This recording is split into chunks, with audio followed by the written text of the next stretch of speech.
ramble? Let's ramble. Okay. Good day, Thomas Jefferson Hour podcast listeners. This week, a book from the Jefferson Hour Book Club series. Akhil read Amar, The Constitution Today. He's prolific. He's a friend of mine. We added him to the Jefferson Hour Book Club, and he really is addressing the areas of the Constitution that we need to focus in on as we try to figure out how to govern ourselves 250 years after the Constitution was drafted. It's an interesting book. It's a collection of essays from the past 20 years, and we talk about a number of things, and my goodness, you share your opinions this week, sir. Uh-oh. Well, you do. I'll say this, that when I started working on Jefferson a long, long time ago, I was interested in his agrarianism and his status as an American revolutionary and Monticello and et cetera. I didn't know when I started that he was so interesting on the question of the Constitution. And I think you and I have both, in a certain sense, been radicalized by Jefferson because his view was, hey, it's a document. That's great. Blame it on Jefferson. I like that. I'll take it. I think it's true. You're right. His view is, don't let this thing be sacred. Treat it for what it is. It's like the rules of the game of Monopoly. It's like the rules of the game of chess. Yes, it's very inspired, and separation of powers is a great idea. Majority rule is a great idea. Checks and balances, we like that. Big states, little states, we're on board with that. But Jefferson's view is don't suspend your critical thinking skills and your capacity to reinvent yourselves with this document. And that sort of leads me into, there were a number of, I read every piece of mail the Jefferson Hour gets, okay? So we get mail from people who say, why are you accusing Trump of a crime? He hasn't been nothing's been proved, nothing's in court. And you led into it by this book and the subject matter of it, had some critical things to say, but you have not accused anyone of a crime. You haven't accused Trump of a crime yet. And, in your defense, geez, the guy, he kind of makes it easy to go after him. This latest stuff where he's going after John McCain, a dead American hero. What is that? So I'm only saying this in the podcast intro, off the air, for those of you who listen. If you're upset about this, really. Well, I do think that the people that say that there's a cult of Donald Trump are right. In other words, that you can't have an objective conversation about this. I know people on the left who they could never take anything that he is or does or says or accomplishes seriously. I don't want to give up trying. I really don't. And there are people on the right who will never admit that he's done anything wrong. The most they'll say is, we wish he'd tweet less. So, this is really beyond reason. This is not a rational conversation. This is about something else. It's kind of a mass hypnosis. I think I've spent a lot of time trying to figure out what elected him and what he represents. Well, I go back to early conversations, and then let's get off this and move to something else. But you said, he's our president. We want him to succeed. Of course. There is nothing wrong with disagreeing about his policies. We should all be able to do that as citizens in a civil way. But really, going after McCain again? Well, his defenders always say to me, can't you say something good about the Trump administration? And I do. He's rethinking our relationship with NATO and with the European Union. He's rethinking NAFTA. If you could shut off the rhetoric and shut off the Twitter account, and if he had maybe been a little more careful in his selection of some of the people that work around him, his administration is doing some things that he promised that he was going to attend to, and they've been somewhat successful in pursuing those ends. And if you don't agree with it, there's another election coming in 2020, and you can put some other person in his place from another party. But he said what he was going to do. He's tried to do some of it. He's done some of it quite well. And he's, as you say, he's sort of poisoned a lot of it by the crazy stuff he lets come out of his pen and his mouth. But that doesn't necessarily discredit his agenda, which was, after all, chosen by the American people through their electoral college to lead the country for 4 years at least. Yeah, and we do talk about the Electoral College in this show. Can I attend to some business here? Certainly. First off, we got a letter just under the wire for last week's show from Ken Diebel, who signs off as a proud member of the 1776 Club. Oh, and by the way, Thank you. If you'd like to support the show, go to jeffersonhour.com. Please do. Click on donate or join the 1776 Club, or that's the portal to ask Clay a question, make a comment on the show, ask President Jefferson a question. But Ken wrote us, last week, you remember we talked about smallpox with President Jefferson. A real interesting conversation. And this came in right after the taping that he said, what would Jefferson do about mandating vaccines? Would his libertarian streak outweigh his faith in science? I know he said science should be our only oracle, and he got vaccinated himself. I bring this up because of the comments made by certain politicians that mandating vaccinations is anti-liberty and un-American. Would Jefferson mandate vaccinations? I think we kind of answered that last week. Jefferson is a libertarian, so I think he would say, let's persuade the people voluntarily to agree to vaccinations. Let's keep the science open, because there may be improvements that can be made, and we may have entered into a world of unintended consequences with some of this. But let's have general faith in science. Let's try to persuade the American people that it's in their interest to vaccinate themselves and their children. I think he would be very cautious about forcing vaccinations for those who have a religious or other principled reason not to do it. So thank you, Ken, for sending that in. Sorry we didn't make it in time for last week's show. Good question, though. And thanks for being a member of the 1776 Club. It really means the world to us. And we are going to go to the podcast, but before we do you have any updates on A couple of things. There are a few tours? more places in the France trip, so people should come. It's going to be one of the great trips ever. Are you sure? I thought that sold out. It's very close. But we're opening up just a few more seats on it, and I'm so excited about that. We're going to Montaigne's house. There was a Oh, really? Montaigne had his castle in Bordeaux. We're going there, and my living room has a little Montaigne-esque. Jeez, it's a shame I'm booked that week. Yeah, you should come. People will be asking after you. Oh, yeah. Also, the winter I think encampments. you're making that up. I do. It's not true. Charles Dickens and the 4 novels by Dickens, and also the American Space Program. We're reading Norman Mailer. We're reading The Right Stuff. We're reading Andrew Chaikin's book about the Apollo program. We're reading my favorite book, Craig Nelson's The Rocket Men, etc.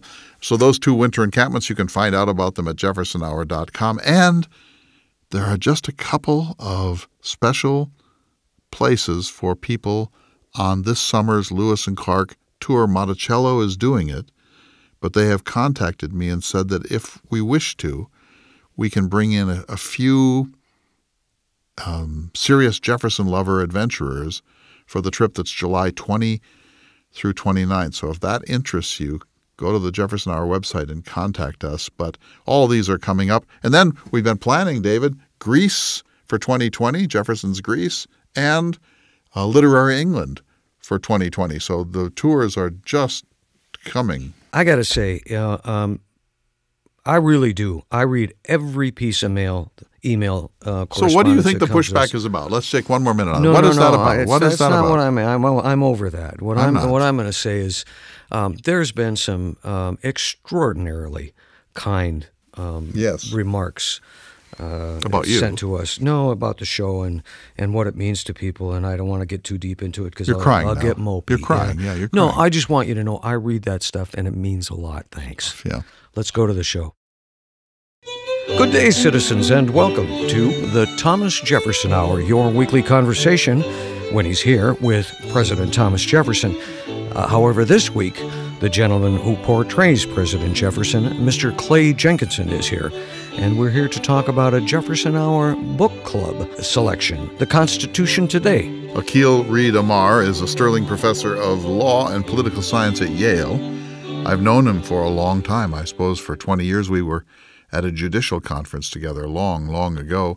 I've brought him to several symposia in Montana and North Dakota and elsewhere. And he is very prolific, as you know. Reading his bio is pretty impressive. He's regarded as one of the central constitutional scholars of the country now. Yeah, but of course, you know me, popular culture, what jumped out is that he was an informal consultant to the popular TV show The West Wing. He's also been on the Colbert Report, Tucker Carlson, so both political directions, Morning Joe, Fareed Zakaria, GPS, et cetera, the 11th Hour with Brian Williams. He's a very frequent guest on major media. He's somewhat left of center, I would say, but not dramatically left. When one reads reviews of Mr. Amar's work, he is often referred to as America's preeminent constitutional scholar. I'm guessing there would be some debate about that in other circles, Lawrence Tribe and a whole range of other people. But yes, he's certainly one of the top-tier commentators and historians of the Constitution and the Bill of Rights. He has two seminal books on those subjects, one on the Constitution, a biography, and another on the creation of the Bill of Rights. The book we're talking about, The Constitution Today, Timeless Lessons for the Issues of Our Era, it's a collection of his arguments regarding the Constitution, essays published over the past 20 years. That's right. So he's, as I say, he's very prolific. And this book is I don't think it's a compilation, but it leans on some of the work that he's been doing in such publications as the New York Times, the Wall Street Journal, the Atlantic, Time Magazine, etc. Jeremy Waldron, writing in the New York Times Book Review, said, "The Constitution has to be timeless in the sense of straddling our history, past and future, from its original framing in 1787 for as many centuries hence as we expect the Republic to endure. Every generation needs to bring it into focus to resolve controversies that erupt in the particular circumstances of a particular day." So you know, David, that Jefferson's view was that you should never lock yourself into a constitution as if it were sacred writ. Mm-hmm. And he had that famous letter in which he said, "We may as well require a man to wear the coat that fitted him as a child as to require our civilized citizens to live under the regimen of their barbarous ancestors," and so on.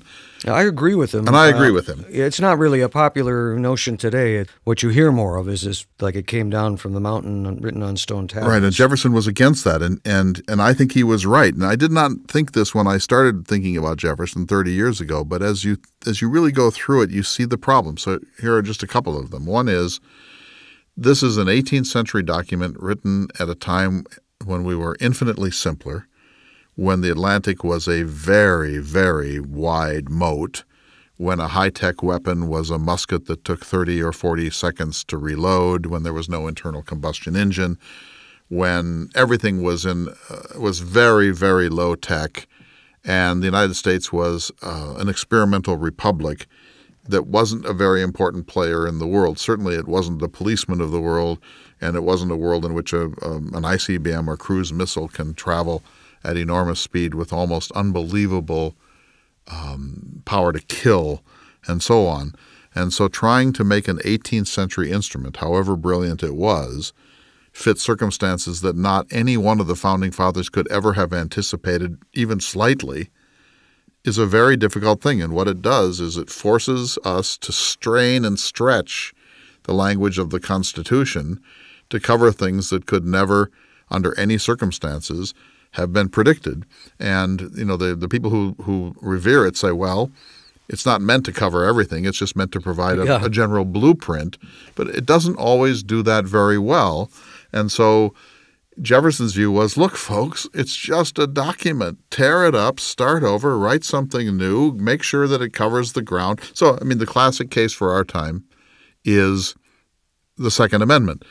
I don't want to digress on that, but the Second Amendment was written for muskets and a militia.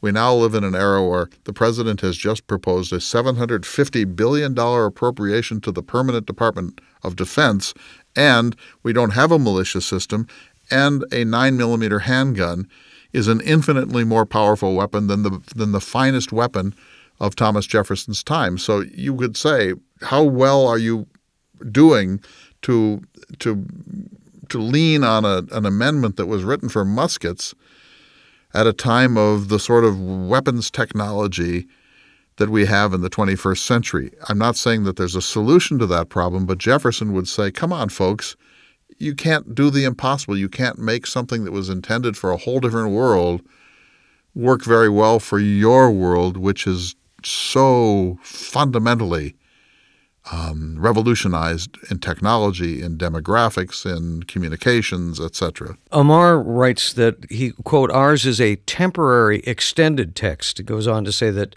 it has to be read in the light of the purpose and spirit and logic of later amendments.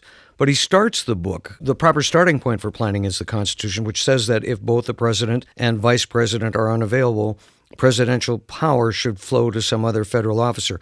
In other words, he begins by talking about the succession thing. Yeah, and in fact, no less than an authority than James Madison insisted that the constitutionally mandated separation of executive and legislative powers made congressional leaders ineligible, so says James Madison. Right. Well, we fixed that with a much later amendment to the Constitution. The amendments are important, and some of them went in to clarify things like that, where we don't know what the succession should be in the event that both the presidency and the vice presidency are vacated. There have been a couple of instances in our history, David, where a vice president has ascended. In the case of the 26th president, Vice President Roosevelt becomes the 26th president on the assassination of McKinley. Then for those 3 years and 171 days, there's no vice president of the United States. So succession could be a very serious issue, especially today when a biological weapon or a surgical strike by another weapon could decapitate, as we like to say, the entire head of the American government. That era was so much different. Today, the commander-in-chief is so much more important a person than he would have been in the time of Andrew Jackson or of James Madison, that we need to fill in some of the vagaries and vacuums that were in the original Constitution. He talks about, in the early days during the years of George Washington, Madison's argument for cabinet succession stumbled into what he calls a political minefield.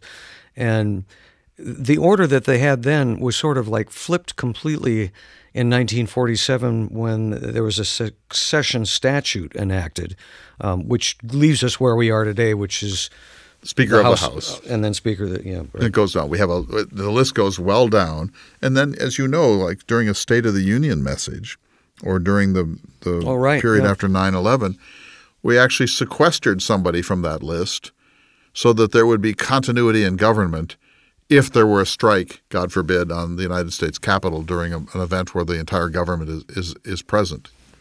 As I stated earlier, the book is a collection of his essays, and that covers one of them. Another one is the Senate and the 60 votes for the majority. Cloture, yeah. You and I had a talk about that prior to the show, and you had some pretty strong feelings about that. We've reached the point, I think, when we need to end filibuster and end cloture. Cloture means you have to get 60 votes for something to be voted on in front of the full Senate. And so the Democrats at the moment have been using cloture to prevent certain things from happening that the Republican majority would like to have happen.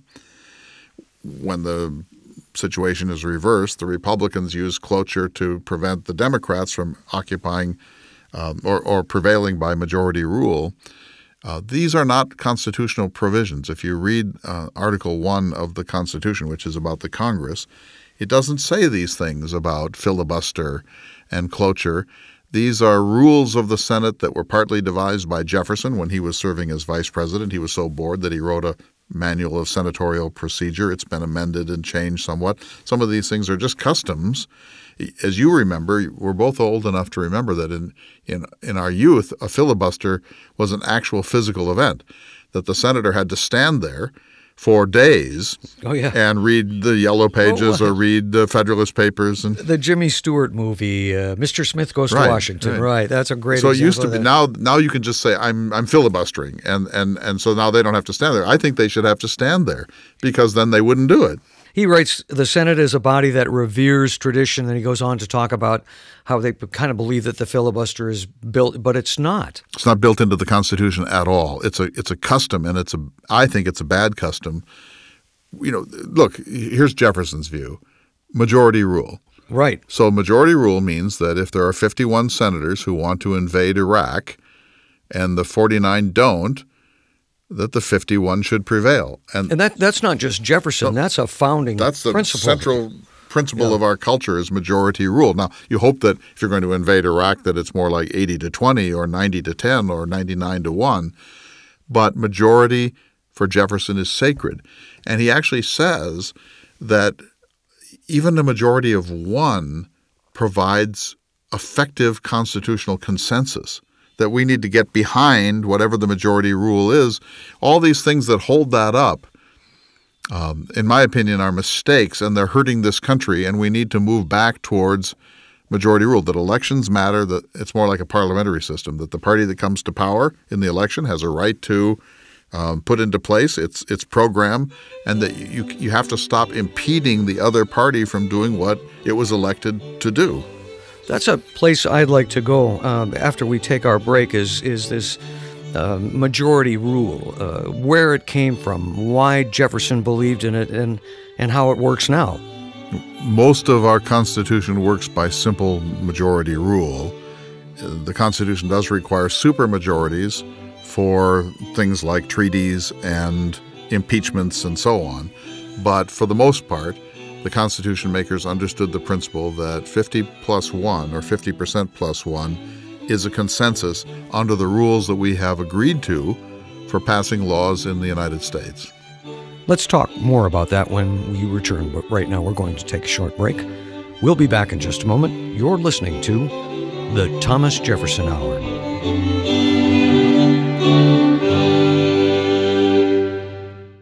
Hello, everyone. It's Clay Jenkinson between these segments of the Thomas Jefferson Hour, inviting you to be part of the Thomas Jefferson Hour Book Club.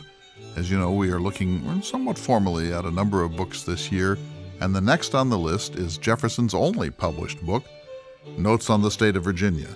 It was an answer to a set of questionnaires, but Jefferson turned it into an American classic, a kind of encyclopedia/almanac/love song to his Virginia, which extended at that time all the way from the Atlantic at least to the Rocky Mountains and maybe beyond. So Notes on the State of Virginia. You can join us by sending in your comments or your questions or your thoughts, but we need them by April 15th so that we can include them in the book club program on Notes on the State of Virginia. Go to our website, jeffersonhour.com, and you'll find all the details. But let us know what you think about Jefferson's only published book, the classic Notes on the State of Virginia. Thanks for listening. Welcome back to the Thomas Jefferson Hour, your weekly conversation with or about President Thomas Jefferson. This week, we're discussing one of the Jefferson Hour Book Club selections. And do you want to tell them who wrote this and what the book is, sir? Akhil Reed Amar, a friend of mine, is the Sterling Professor of Law and Political Science at Yale. He is a prodigy. At the age of 26, he joined the Yale faculty. He has won their most prestigious teaching award, the Devane Medal. He's the American Bar Association's outstanding scholar, and on and on and on. This is one of the most sought-after and influential constitutional authorities in the United States. He writes a lot, and his most recent book is The Constitution Today, which is sort of assessing where we are and some of the flashpoints, some of the things that we should think about as we move into the heart of the 21st century. And it's not one of those books that you sit down and it's like a burner page turner, kind of like the Young Washington book. Oh, that was a page turner. Peter Stark's truly book, was. Right? But this is really an important read. I tend to read fairly fast. Not books like this. You have to read on tiptoe. As Thoreau said. Allow time to consider and think. Anyway, when we took our break, we were talking about majority rule in the United States, and I thought it was pretty interesting to look at this from a perspective of, it really comes from John Locke. And Locke is, according to Jefferson, Locke is taking it from Anglo-Saxon proto-democracies of Northern Europe, and then the Anglo-Saxons came to Britain and brought with them these principles of democracy, what were called hundreds, local majority rule, and so on.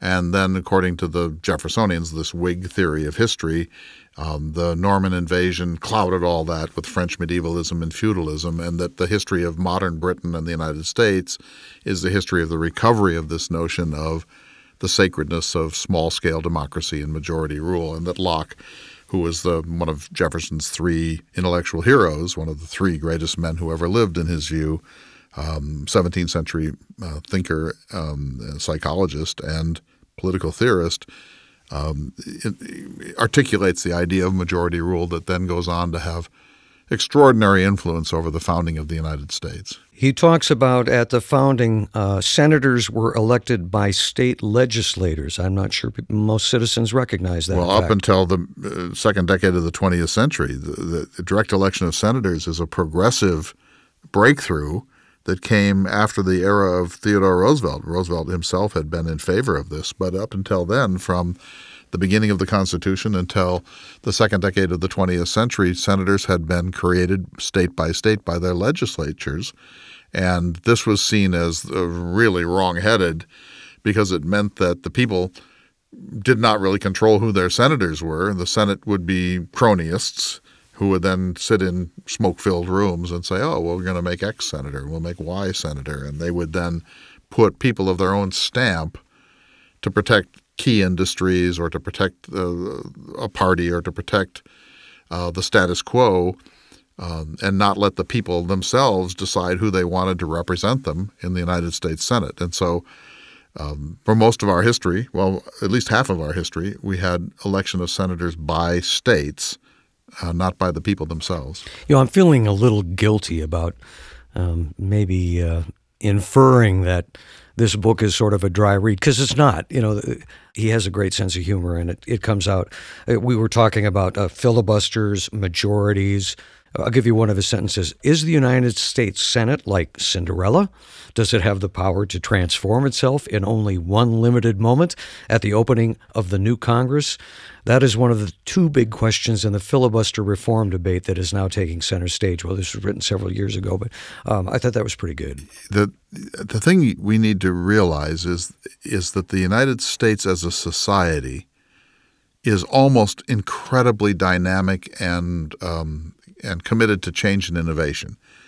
A new smartphone appears, it just rocks the country. A new sitcom comes on, suddenly it's the talk of the town. A new rock star or celebrity or reality show, a new consumer item. The American people are maybe the most with it, dynamic, innovative, cutting edge, ready for whatever happens, eager for change and for social dynamics of any people on earth. And yet, our political structures are deeply conservative. And when you ask the American people, should we tear up the Constitution? What kind of amendments would you like? Should we get rid of filibuster? Should we get rid of cloture? Should we, and so on. Should we change the Senate from equal representation to proportional? Should we change the entire system from winner takes all to proportional representation as they do in many European countries? The people show a deep fundamentalism and conservatism, and the number one way to get yourself approved in Republican circles is to call for originalists, to call for judges and legislators that want to go back. That's the term, to go back and to hearken to the Founding Fathers and original intent and a strict interpretation of the Constitution and the golden world that was created by people like Benjamin Franklin and Alexander Hamilton and James Madison and Thomas Jefferson. So it's so interesting, David, that a country as dynamic as ours and is automatically interested in change would be so fundamentally conservative that if you say, for example, we should end filibuster, there is an anxious national debate about that rather than a, hey, let's try that. Why not? Let's see if that works better. We're willing to adopt change in every other arena of our lives, but we have this strange sense of the sacredness of the Constitution. And when conservatives of different types call for originalism, let's go back to the founders, let's go back to the original intent, in my opinion, they're essentially saying something that is nonsense. I don't mean it in a derogatory way, but the Founding Fathers didn't know what cyber porn is. The Founding Fathers didn't know what cloning is. The Founding Fathers didn't know what terrorism of our sort looks like. The Founding Fathers didn't understand what a high-tech weapon is. How could they know? But they did stand firm on simple majority. I want to back up to that. Jefferson wrote in Notes on the State of Virginia that simple majority is the natural law of every assembly of men. Franklin described majority rule as, quote, the common practice of assemblies in all countries and ages. And Amar writes about that. So where does this leave us today? Here is one clean way of pulling together the basic argument. It is obvious that the Senate must use some specific voting rule for setting its own rules for proceeding, a rule for how to vote on how to vote. If majority rule is not that implicit rule, what is? Jefferson believed that majority rule was not just the way of all nations, but that it's natural law. So let's take it, small is beautiful for Jefferson. So let's say that there are 9 of us who live in the village of X, North Dakota, and we're deciding where to go to dinner. We all want to be together for dinner. And you say, let's do Japanese. And I say, no, let's do German food. And then we can't agree, so we say, well, let's vote. And so we get out our secret ballot and we all vote, and it turns out that it's a 7-2 majority for Japanese food. Jefferson's view is, well, that decides it. We go to the Japanese restaurant. Now, you could say, well, the 2 can go wherever they want, the 7 can go somewhere else, but we want to stay together. It's part we've agreed to be a community. And so if it's 5-4, it's Japanese. If it's 6-3, it's Japanese.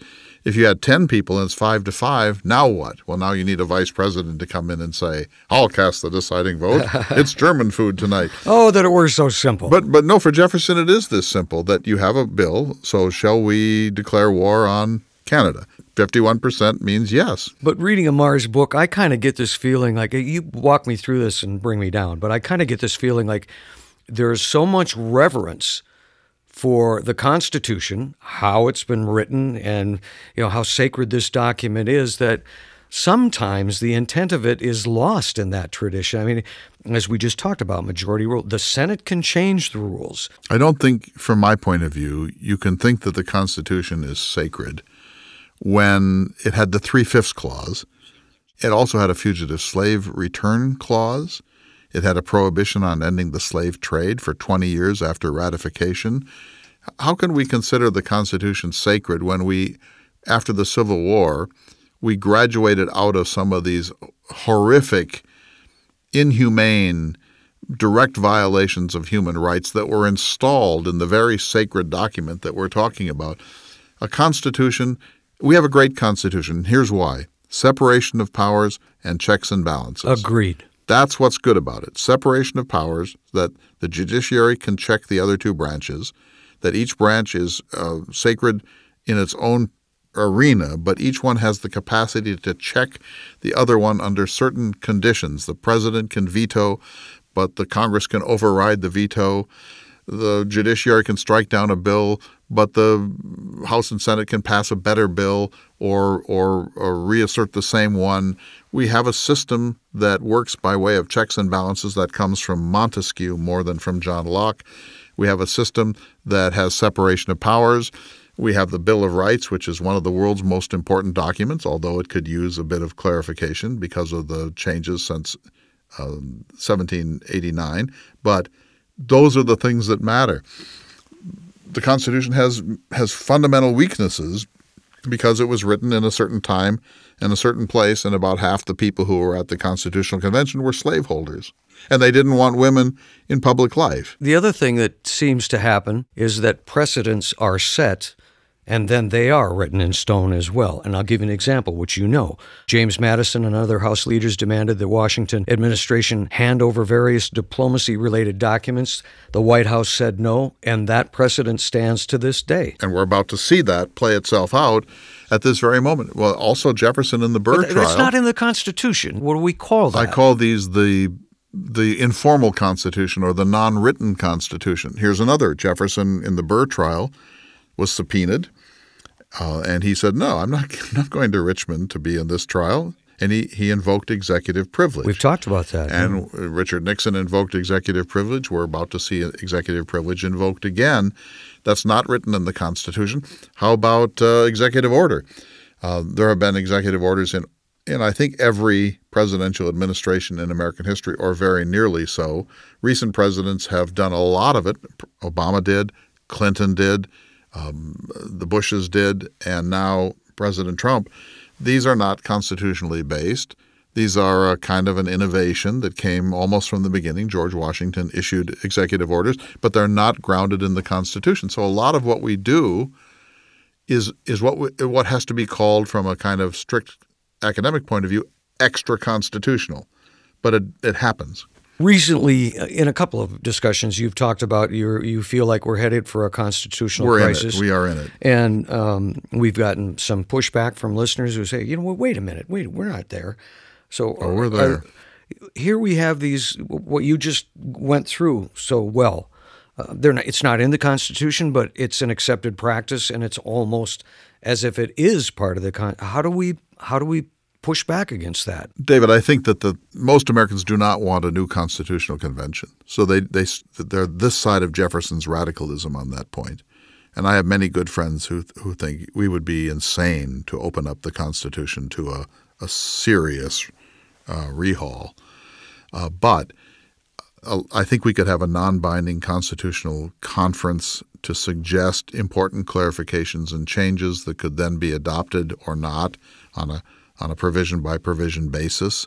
We certainly need to clarify some important questions of separation of powers, the war powers, taxation. How do you remove an individual from office who has shown misconduct, but perhaps it doesn't rise to the level of an identifiable high crime? I think there are a whole range of issues relating to the Bill of Rights, searches and seizures, privacy. We've never really come to terms with what we regard as women's reproductive rights in terms of the Constitution itself. There's a whole range of things that we could clarify if we really felt like it, and I think we must if we want to be a dynamic culture that stays within the limits of the constitutional law in the 21st century. At the moment, virtually every president, thanks to the straitjacket of our Constitution, is forced to behave in extra-constitutional ways, and then that rightly upsets a lot of people, including myself. There are very many interesting essays in this book. I'm just going to read a couple of the titles. More on Unfree Speech, Term Limits for the High Court, The First Principles of the Fourth Amendment, and Putting the Second Amendment Second. I'm for all of that. I'll just say a couple of words in the short time we have left in this segment. I think that it is time for us to limit terms of justices and judges, that life tenure on good behavior may have made sense then. It doesn't make much sense now when people live to be 90 or 100 years old. I think there should be some reasonable retirement age for all Supreme Court justices and other federal judges. He's got a good solution to that. He says there are a variety of measures short of amending the Constitution by which Congress and the President could move future justices towards a tradition of fixed terms, say 18 years. For example, some commentators have proposed a clever statutory solution under which the judges would technically sit on the Supreme Court by designation for a fixed number of years, after which they would have the option to serve the remainder of their life tenure on a lower court. And he says if a Supreme Court justice promised that he was only going to serve this long, they would do that. I think those are good ideas. I would take it even farther. I would take it out of the political process altogether. I don't think that it's a good idea in our time to let the political process determine justices and judges. I think we should have a nonpartisan blue ribbon commission to certify outstanding jurists to serve in our court system, and it should be depoliticized to the maximum extent possible, and it should really rest on how good they were at understanding legal precedent and the history of the Constitution and the way that the judicial process works. Now you have these informal litmus tests. Are you pro-choice? Are you pro-life? Are you originalist or are you not? Where are you on guns? And even though everyone says that's not how it works, that's precisely how it works. And now the Democrats want to put liberal judges in, and the Republicans want to put in conservative judges.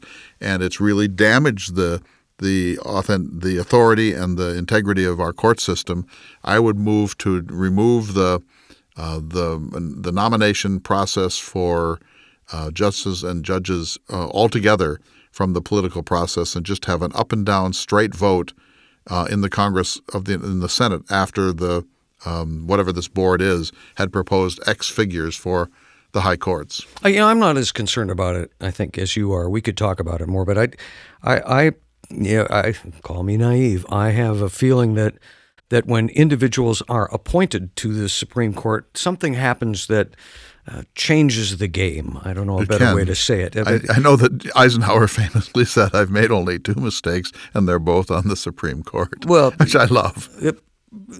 Presidents don't always know what they're going to get. Life tenure can be a good thing because it allows you to stray from the intent of the person who proposed you. Yeah, exactly. I think that's true. And again, call me naive, but I like to think that people who have reached this position in their careers have reached it for many reasons. And I suspect they believe in the process, and they believe in the law, and they believe in the institution. And once they're a member of the Supreme Court, because of life tenure, all these factors allow them to balance things fairly and to make judgments based on the law and on fairness. So there's a certain freedom in that. Call me naive, but I really do believe that. No, I love your idealism, naive though it might be. And with that, we need to take a short break, but we'll be back in just a moment. You're listening to the Thomas Jefferson Hour.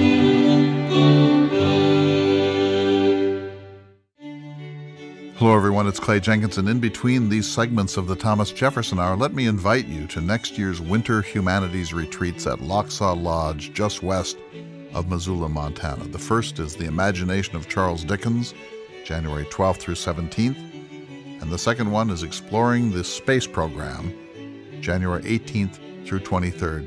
These are the book club you always wanted to be part of in a magnificent winter wonderland. It's not cold, but there is some snow. And we sit around a fire drinking eggnog and hot chocolate, talking about some of the most interesting books and interesting ideas in American life. The first of them, Charles Dickens, January 12th through 17th, 2020, and Exploring the American Space Program, January 18th through 23rd. Go to the website jeffersonhour.com/tours for all the details.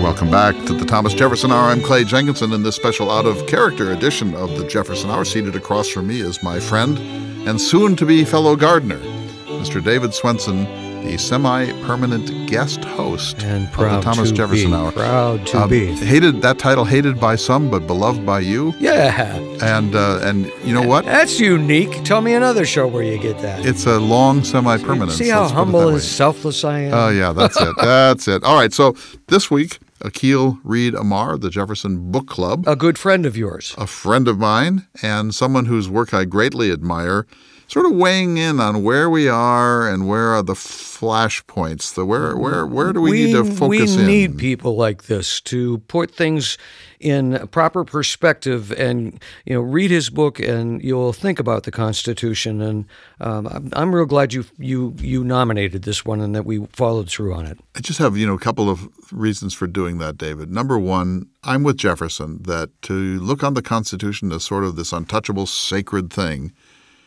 has been a mistake. Number two, forget the Trump administration, we are suffering from complexities and paralysis that comes from having a Constitution that was written in 1787 and trying to make that work in a world just so fundamentally different from the world of Madison and Franklin and Hamilton that it's really a foreign country.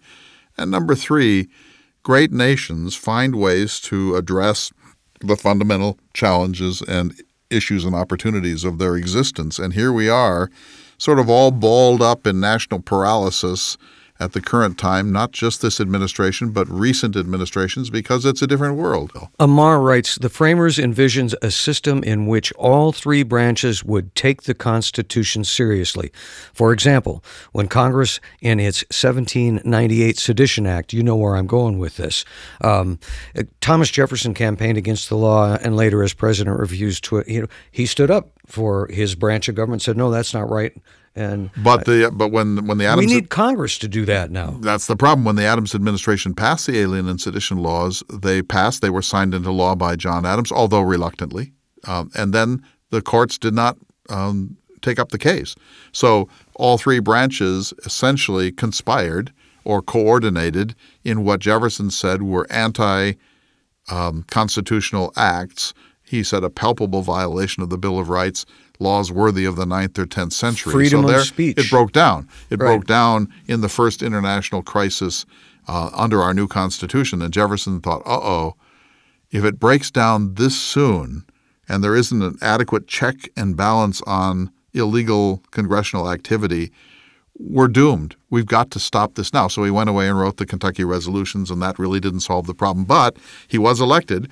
At the election of 1800, Adams became a one-term president. The first thing Jefferson did was to free all the people that were jailed under the sedition law and to remit their fines and so on.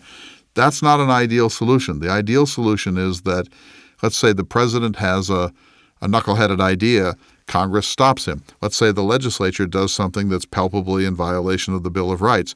The courts step in and say, no, that's not how this system works. You need each branch to be confident, to know its territory, to avoid jumping into the territory of the other two branches, to check the other ones in the ways that are set up under our bylaws for them to do that.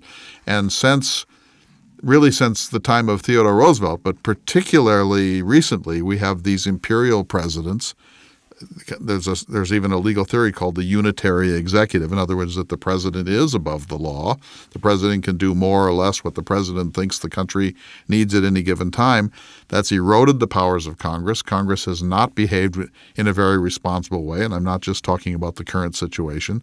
So you've had a greater and greater and greater executive branch.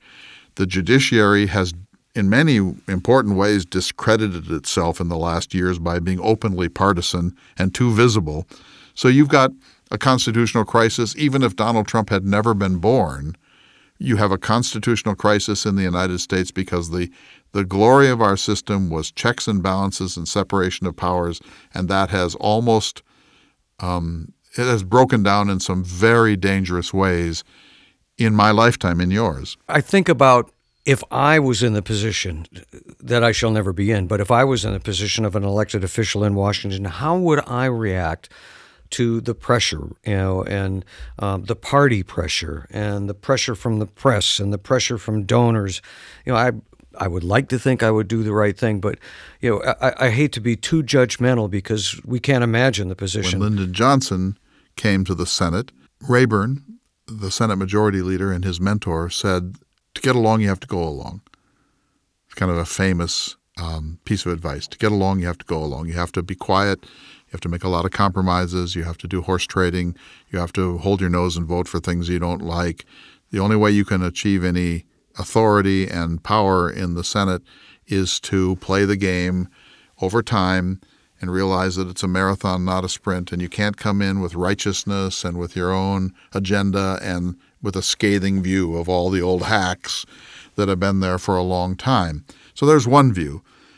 But these young people are very refreshing because they're saying, hey, I believe in this country. I believe in the process. I believe in listening to the people. I believe that we need to be more willing to challenge the status quo and how well's that status quo worked out for us. And so you have these different dynamics that are floating around. I think we're living in a revolutionary time. And unfortunately, in revolutionary times, there is often revolutionary rhetoric and there's sometimes even revolutionary street action. And I don't rule that out, David, because there is so much confusion about who are we, how do we distill our will into law and into policy, and who do we listen to? Who's part of who are the stakeholders? Who's at the table? For so long in American history, the people at the table were white, male, people of high privilege, the establishment. That era is over now, and yet we cling to that set of protocols and behaviors, and these young people who are coming in are saying, no, that's not how America is meant to be, and we're not going to sit around and wait for our time. We're going to come in and shake things up. I think it's healthy, but I worry, too, about the fallout. I want to thank you for a fascinating conversation and encourage people to take a look at this book. And we'll have it listed on our website, jeffersonhour.com. You can go there. You can support the show. You can find out about Clay's cultural tours. And you can ask President Jefferson or any of us a question or send in a comment. We read them all and we appreciate them. Before we go to... we have to mention the next book. The next book in the Jefferson Book Club series is none other than his only published book, Notes on the State of Virginia. Thank you, sir. And it is now time for this week's Jefferson Watch. In 1603, the great Elizabethan Sir Walter Raleigh was convicted of high treason in a trial in Winchester, England. He was condemned to be hanged almost but not quite to death, his heart ripped out of his chest, his genitals severed and fed to the fire while he was still alive, and then his corpse quartered and sent to different zip codes around the kingdom. Those who tried him knew, and we know, that the treason charges were trumped up, that he was not permitted to confront his accuser, there was only one, that he was denied the benefit of an attorney, and that those who condemned him violated the British law that required 2 witnesses to come forward in a treason trial. One historian has said that Raleigh's trial was worthy of the Spanish Inquisition, except that, even in the Spanish Inquisition, he would have received some genuine due process. The King of England, James VI of Scotland, now James I of England, wanted Raleigh dead.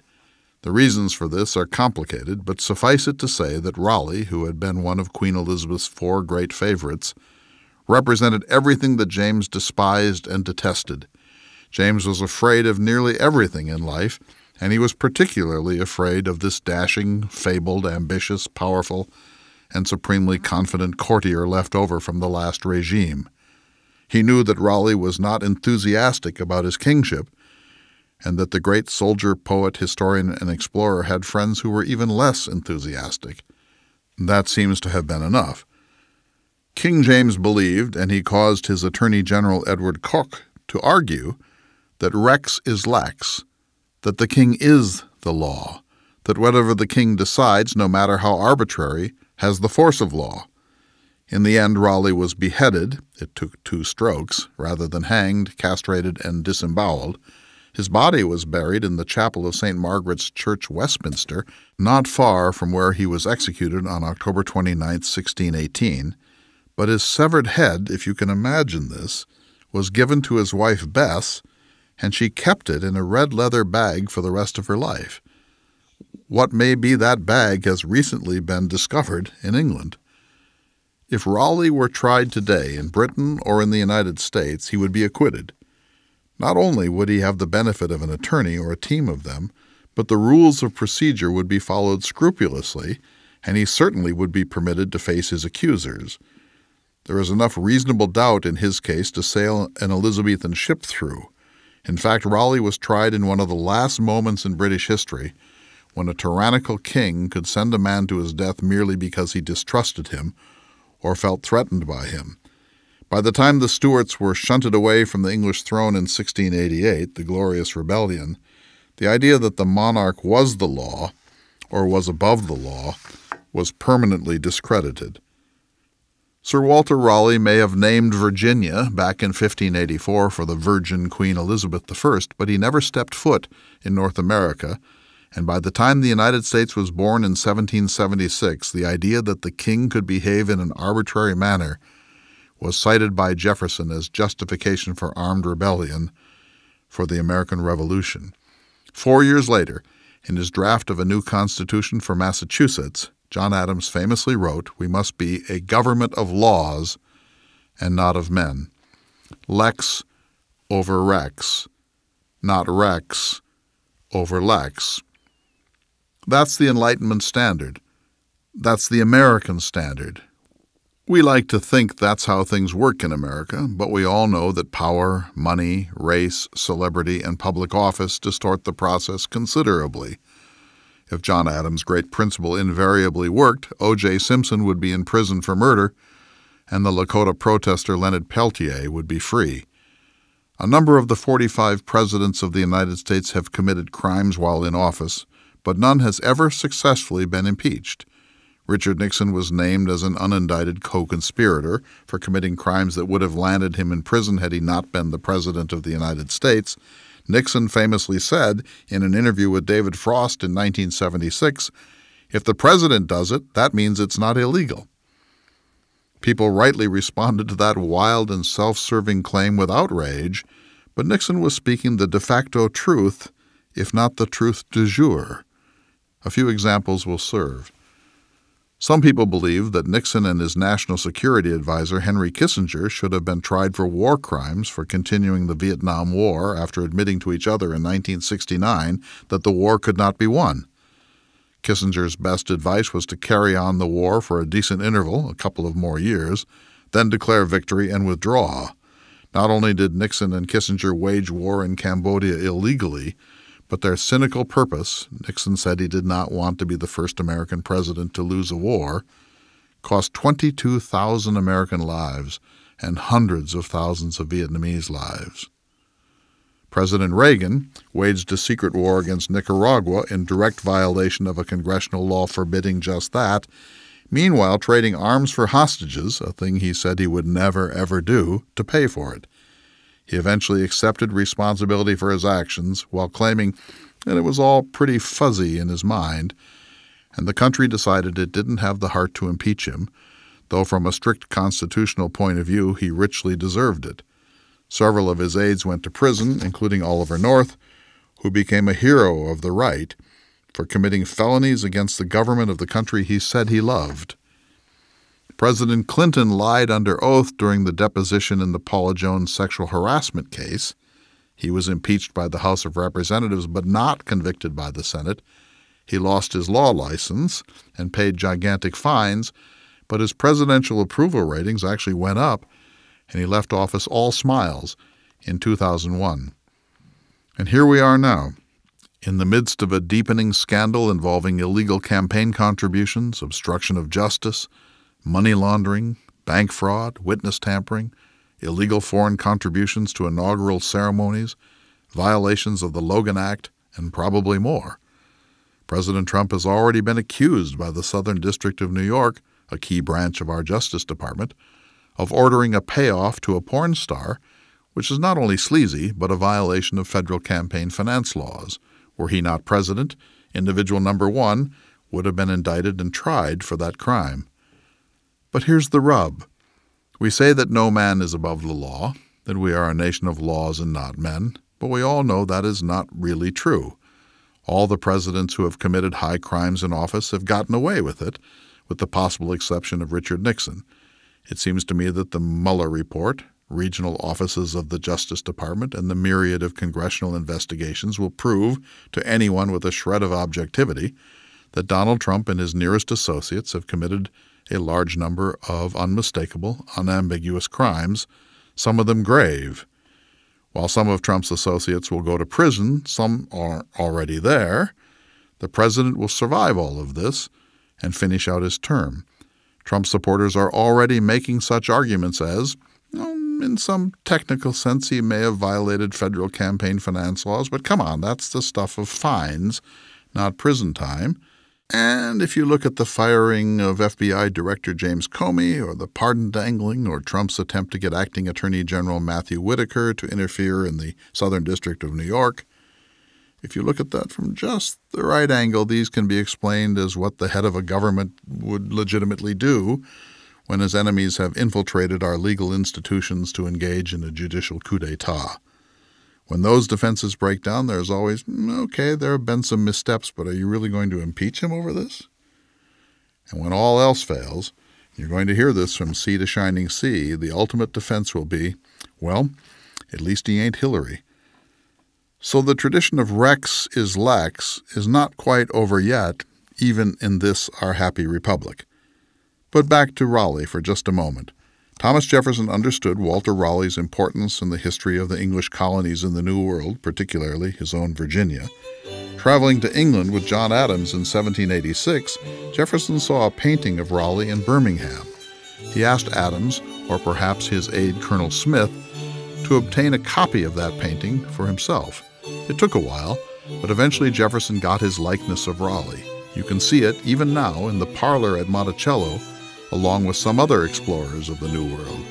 Jefferson wrote about Raleigh in Notes on the State of Virginia, and he owned a copy of Raleigh's essays and also his monumental History of the World, written on death row in the Tower of London after he was sentenced to death, but before the final stroke occurred 15 years later.